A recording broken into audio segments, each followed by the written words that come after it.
আমার আম্মু হচ্ছে যে গত সোমবার থেকে উনি নিখোঁজ আছেন। আমার আম্মুর নাম হচ্ছে মমতাজ বেগম। উনি একটু ভারসাম্যহীন, তবে হচ্ছে যে আমরা মানে আমাদের জন্মের পর থেকে এরকম কখনো খোঁজাখুঁজি করতে হয়নি।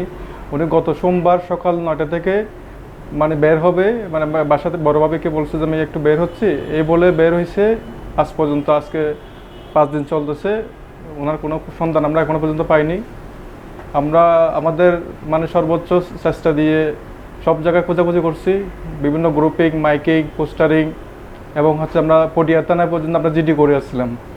আমি বিশেষ করে কালারপুল এরিয়া, অর্থাৎ কালারপুল, কোলাগো, ওই ওখানকার যদি কেউ যদি ওনাকে এরকম দেখে থাকেন, দয়া করে আমাদের সাথে একটু যোগাযোগ করবেন। আপনাদের প্রতি আমার একটু অনুরোধ থাকবে, যদি এরকম যদি ওনাকে সাদা পরিহিত যদি কোনো মুরব্বী 55 বছর বয়সী মহিলা যদি দেখে থাকেন, একটু দয়া করে আমাদের সাথে একটু যোগাযোগ করবেন। গত 5 দিন আমরা খুবই ডিপ্রেশন আছি। গত 5 দিন যাবৎ আমাদের কোনো ঘুম নাই, কোনো খাবার নাই।